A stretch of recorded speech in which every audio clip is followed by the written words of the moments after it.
Good afternoon. I hope everyone can hear me. My name's Daniel Garza, and I'll be one of the presenters here talking about the Buy Clean California Act. So a quick bio about myself, and I'll let Scott Fong give a quick bio, then we'll get started. My name is Daniel Garza. I've been a procurement engineer here with the Department of General Services for about 8 years, and previous to that, I was working with the Department of Toxic Substance Control, working in the field of pollution prevention and source reduction. So I have over 32 years of experience in environmental management field, and I'm one of the co-leads on this project focusing on rebar as a commodity under AB262. Scott? Hello, my name is Scott Fong, and I'm also a procurement engineer here for the Department of General Services. I've been with this division for a couple of years, and prior to that, worked 19 years at Hewlett Packard as a manufacturing engineer. So I think we're pretty familiar with environmental rules and stuff like that. So I hope everyone finds this webinar helpful. Thank you, Scott. So today we're going to cover AB262, what the legislation entails, what some of the requirements are for not only the state agencies, but also for the industries or suppliers that will be affected by AB262. And then we'll update you on where we're at in regards to our latest efforts and our next steps. So this is the legislation overview, and basically what it requires us being the Department of General Services, is to identify a maximum global warming potential limit for the eligible materials identified in AB262 and publish it into the state contracting manual or on our website or in the state administrative manual. So it requires the awarding authorities, which in this case are the state agencies, and I'll go over a quick list shortly, to obtain what the legislation refers to as a facility-specific Type 3 environmental product declaration for the materials affected by 262. The warden agencies are any state agencies subject to the State Contract Act, but also regents of the University of California and trustees of the California State University System. And again, these are agencies that are involved in public works contracts.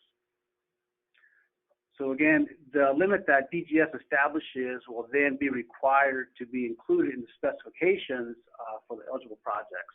And again, this is referring to the awarding agencies and their specifications, mainly public works projects. And as you see the last bullet there, the awarding agencies must prohibit the successful bidder or the person having the contract for the public works project from installing any of the materials until they submit the associated EPD, which would have the required GWP as identified by DGS. So when the bill came out, these were the original key legislation dates. And I say original because since then, there's been a trailer bill that came out last year that kind of modified some of these states. So originally, we were to establish the global warming potential and publish it in the state contracting manual by January of this year. But that number was pushed back by a trailer bill 1817, which I'll go over shortly. And also, by July 1st of 2019 is when these program was set to kick off, being the GWP maximum that needed to be met by the eligible materials. January 1st of 2022 and every 3 years after, the Department of General Services shall review the GWP established and see if we can adjust the number downwards. So again, the key here is that we can only adjust the number downward. If we do an evaluation and the GWP the industry has is increased, we still keep the original number that we published.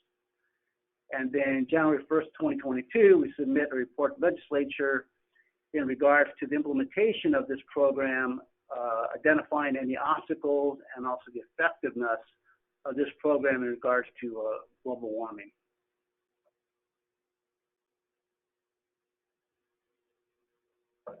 So as I mentioned, the trailer bill, Assembly Bill 1817, modified some of these states.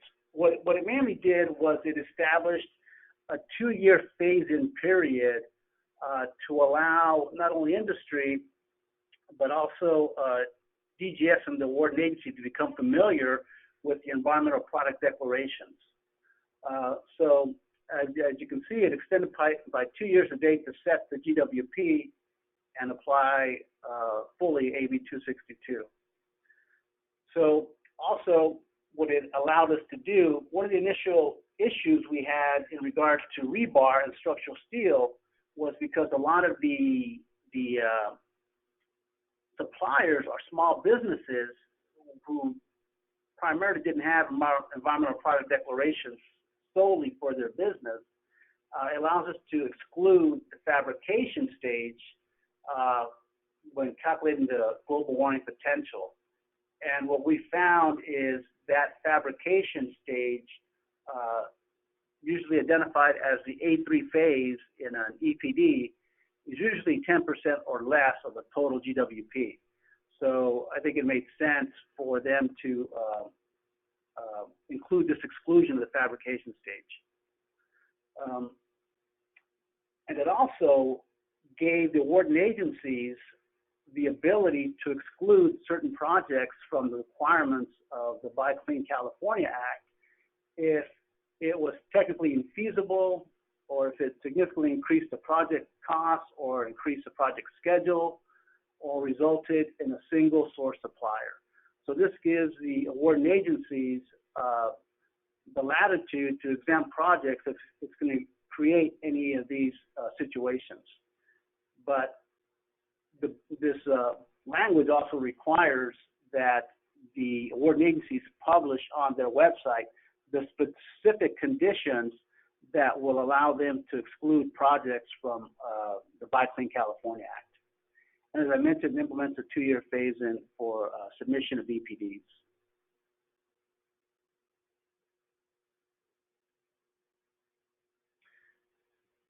So the revised timeline, so starting January 1st of this year, the Warden Agencies were to request EPDs that met the requirements of the AB262 in regards to the commodities and public works projects.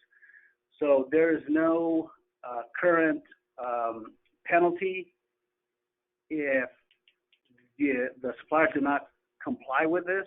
And again, this is just a request from the Warden Agencies, and the intent is to start collecting some of the EPDs that are available to help us as we move forward in the implementation of AB262.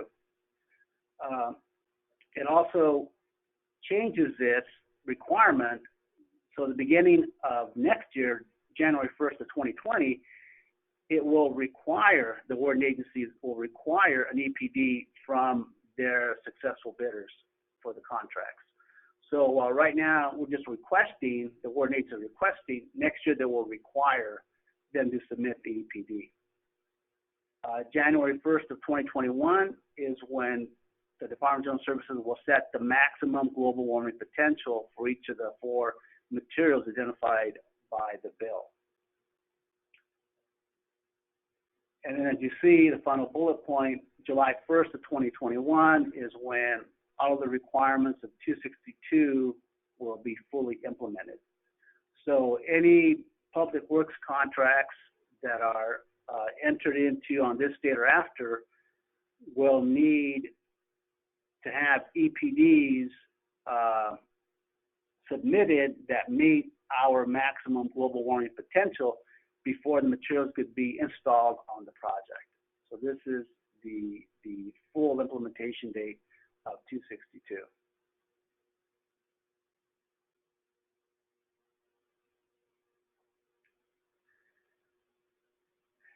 This timeline, this bill didn't really change our timeline to submit the initial report or to also review the GWP 3 years after it's set.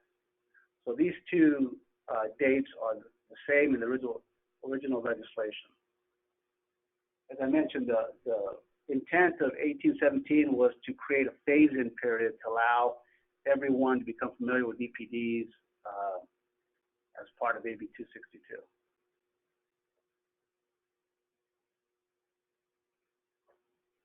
So what are the materials and agencies affected by this Buy Clean California Act? It applies to the four construction materials identified as structural steel, carbon steel rebar, flat glass, and mineral wool board insulation. And it applies to public works contracts of the following state agencies. The Real Estate Services Division, which is a part of the Department of General Services, Department of Transportation, otherwise known as Caltrans, the Department of Water Resources, the Department of Parks and Recreation, Department of Corrections and Rehabilitation, the Military Department, and then the University of California system, as well as the California State University system. So right now, the Buy Clean California Act applies to public works contracts for these state entities. So in regards to structural steel, we've identified the product category rule that will be applicable to structural steel. And within the structural steel product category rule, the material scope we identified as hot rolled sections and the hollow structural sections and plate. So these are the three commodities that are affected by AB262 in regards to meeting environmental product declaration.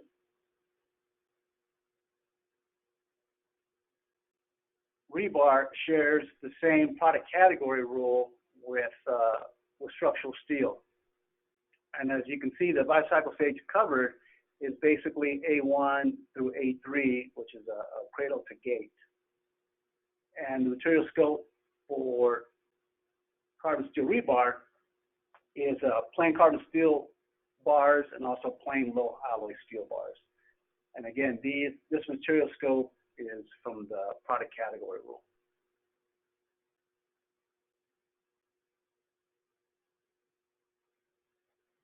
For flat glass, the PCR is the Ghana PCR flat glass. And the material scope as identified is clear or tinted float or rolled glass without additional processing, such as coatings, tempering, or laminating. So again, this is the material scope that has come out of the PCR.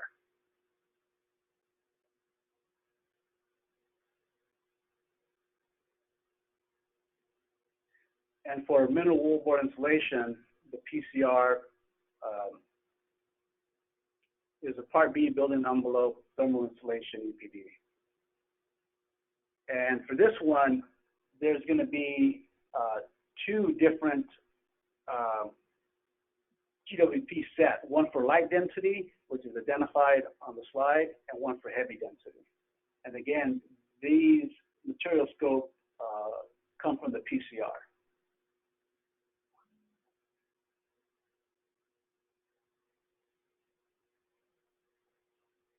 So I apologize for this. The slide's very busy, but what I wanted to do, I basically just copied the legislation as is written to present it, to point out some items that that we've had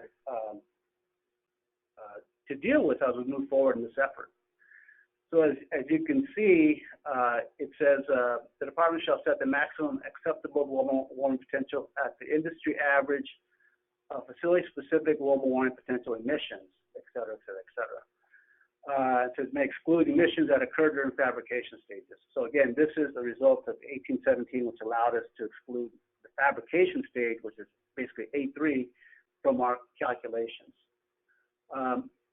And we highlight facility-specific because, again, the intent of this bill, I think, is to identify commodities or at least have California projects use commodities that come from cleaner facilities. And they decided to use global warming emissions as the metric for identifying a clean facility. In the second part, number 2, it says the department should express the maximum acceptable global warming potential as a number that states the maximum acceptable facility-specific global warming potential for each category. So again, referring to facility-specific global warming potential. And again, this basically says for each commodity will have its own global warming potential. So again, this is straight out of the legislation. And again, the highlight is facility-specific, because as you well know, facility-specific EPDs don't exist. So this right here is our thinking in regards to when we established the global warming potential compliance limit, the baseline to add a percentage. This is just a number we threw up right now, 20%, because we understand that there's variability that comes into play when we're looking at the environmental product declarations, or even when developing the GWP, based on the various parameters that are used in developing the LCA, and then use the LCA data to turn it into the impact, where you have various databases you can use, such as Tracy versus CML, and there's other, I guess, variables that can come in. So we wanted to kind of address those by acknowledging that there is a variability, and so we give like a 20% fudge factor, so to speak, to the baseline. And again, this is just a draft. We've been in discussions with industry on developing the GWP compliance limit. So again, this was the initial thinking that we had last year. And I think the thinking is still the same in regards to adding some kind of tolerance, but we have not come up with 20% as being the tolerance.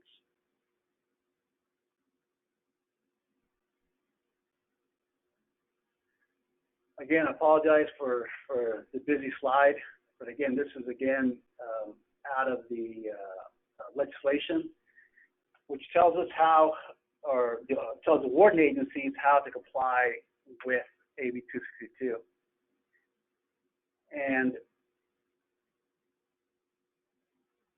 paragraph A talks about what the successful bidder will need to include or submit. And as you can see, it says submit a current facility-specific environmental product declaration, Type 3, as defined by International Organization Standard ISO 14025. So I think we all are aware that a facility-specific EPD does not exist.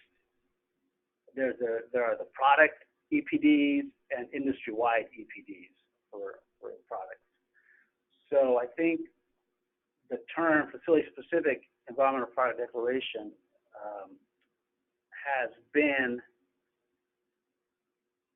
an issue we've had to address, and as part of our discussion with industry, we're trying to resolve that.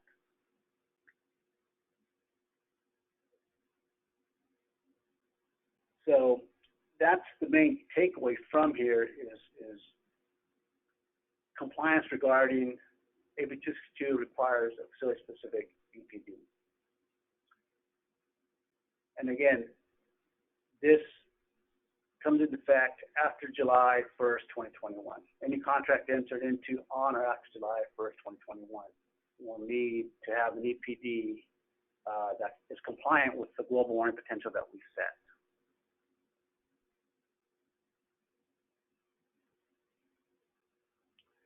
So now I'm going to turn it over to my colleague Scott, and he'll update you on some of the efforts we've had underway and what our next steps are. Scott? Yes, thank you. So we held a external outreach event last year on June 26th, and maybe some of you have joined that either on site here or called in for it. We presented basically, our first interpretations of, our methodologies for our developing the GWP limit and identifying the PCRs and whatnot for specific materials. After the external outreach, we held a 45-day feedback period, so that was completed, and where we collected all the comments to that. Our group provided responses to the comments, and we had posted that to the Buy Clean California website. So from that, starting around, I think, December timeframe, or just prior to December, we started to re-engage with the industry trade groups and other stakeholders to basically discuss these comments and responses, get a lot more detail what each other meant by the comments, and again, we were trying to come to agreement for the approach of setting the GWP limit.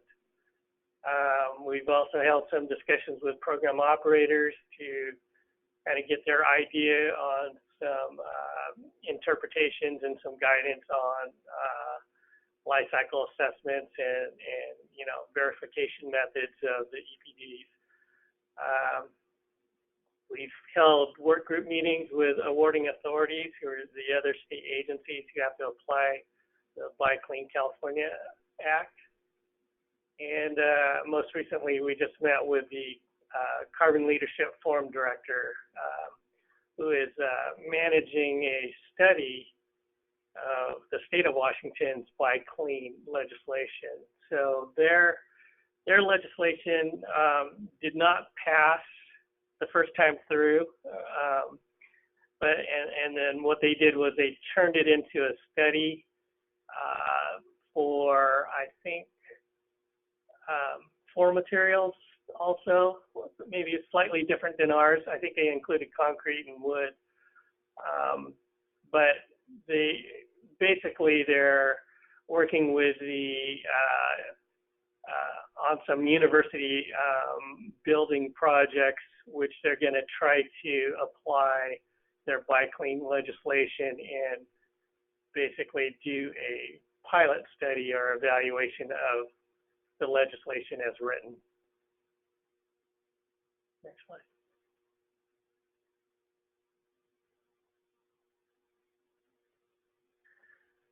So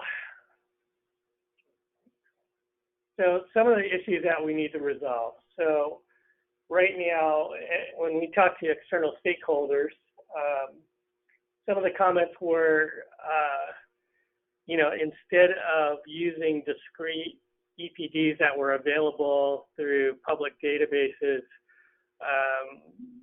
the industry wanted us to set the GWP limit based on an industry-wide LCA that either they can conduct a new one or take an existing one that's still valid.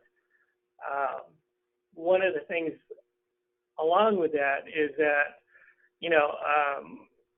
DGS was not opposed to discussing that or considering that to set the limit, because basically the underlying effort for EPD anyways is a LCA. So this industry-wide LCA would kind of address some of the uncertainty, kind of reduce some of the uncertainty involved with maybe inconsistencies of the application of the LCA study or different software, data sets, whatever. But one of the things that the industry is trying to persuade us is to use a production-weighted industry-wide LCA. Now, right now, DGS does not believe that production weighting should be included. It's really a value system, and it's not needed to determine the average GWP for a product. Assuming that we get individual facility-specific EPDs during the compliance phase, those EPDs really characterize a facility of, these manufactured products. And for example, we're interested in GWP. So the EPD will report that impact category as CO2 equivalent per metric ton in the case of steel. So no matter how much material you run through that factory, that's the characteristic. It's some value of CO2 equivalent per metric ton. We believe that the effect of using production weighting will skew the actual average either higher or lower. We don't know which way, but it could be, if it was higher than average capability, then it's not as aggressive as maybe the bill would like, because it says to set it at the average. And if the production weighting caused the limit to be lower than average capability, then that would put an undue advantage to the larger suppliers or the more capable suppliers. So anyways, that one's still a sticking point, and we've communicated our position on that. There has not been a decision just yet what the acceptance is going to be. The second thing was, as Dan described earlier, that we have to come back periodically to determine whether or not this GWP limit should be lowered, based on industry improvements. So again, if we started off with a production-weighted LCA to establish the limit, and then 3 years later, all we have at our,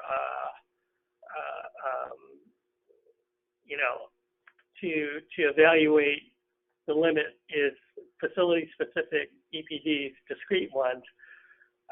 We've already been told that no one's going to share any production data for us. That's all confidential information. So what we'll have is comparing a production-weighted limit originally established with something, just a collection of EPDs, which we would just apply a straight average based on, these EPDs that we collect. So we don't think that would be a good comparison, to be able to determine whether or not industry improvements actually warrant the limit to be lowered. The third item that's an issue is that industry is still pushing back on facility-specific EPDs for compliance. We recognize and we've heard from them that, there are product-specific EPDs, and product-specific EPDs are accepted by the LEED program. However, this is a different, this is new legislation that has a different requirement, and it's very, very clear in the legislation that it calls out for facility-specific. And we believe that the intent is to procure material from cleaner facilities that can be identified through these facility-specific EPDs.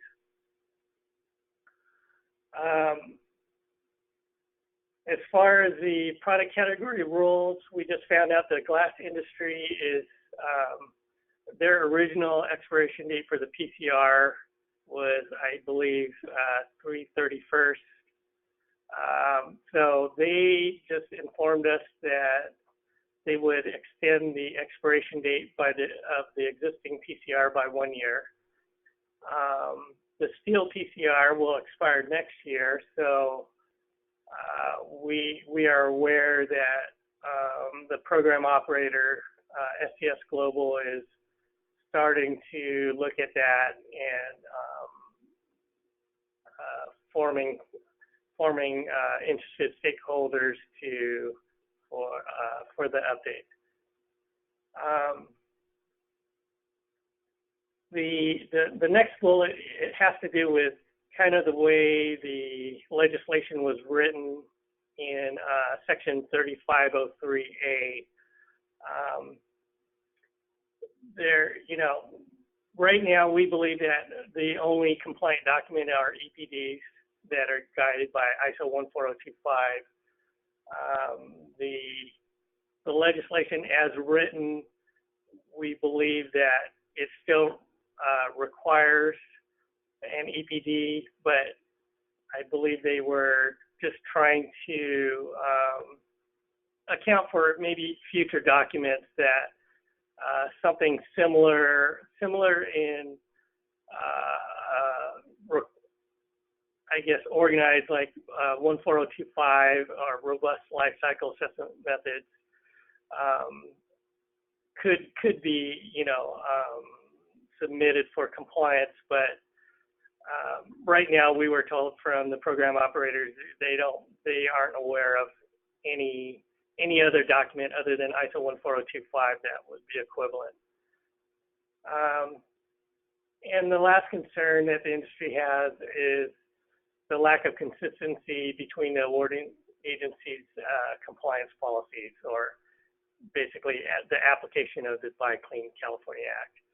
So we're trying to address that through having these agency work group meetings and trying to get out consistent messages to the industry and external stakeholders. Next slide. So we created this slide just to see how ACLCA can help. We know it's an organization of LCA professionals. One of the things that Dan talked about earlier when we set our initial GWP limit, where we believe that there's enough uncertainty in the whole process, the LCA process, the development of EPDs, that warrants some sort of accounting of that uncertainty. So, I think I've seen some different studies saying that GWP might vary by 20%, as far as, two different people trying to do the same LCA lifecycle assessment on a particular product or service. So we'd like to understand, what you guys might think is a reasonable tolerance. The second thing is, again, I kind of explained DGS's position on production weighting on industry-wide LCA. To set the limit, we think that should not be considered. We'll be interested in finding your take on that. And again, we've interpreted facility-specific EPDs as a product-specific EPD from a single facility. So, we'd like to get your take on that definition also.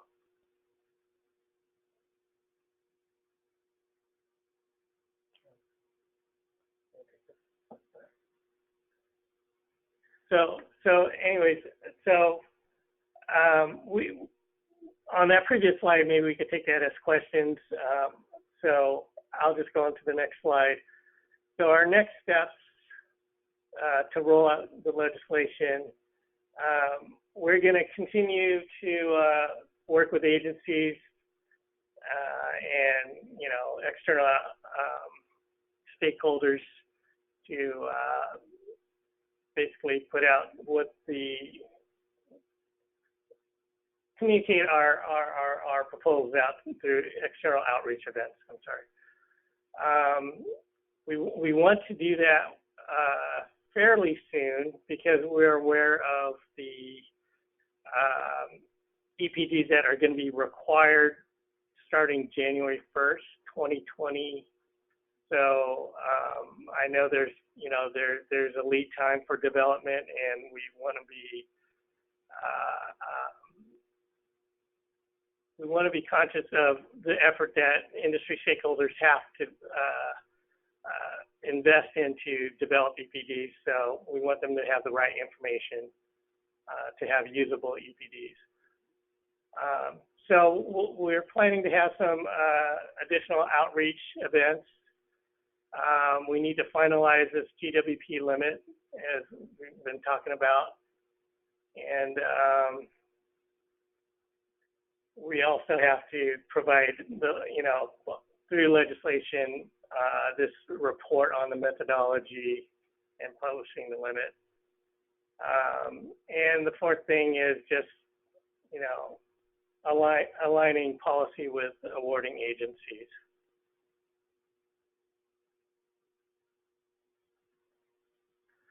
So with that, I think that was kind of pretty much our presentation.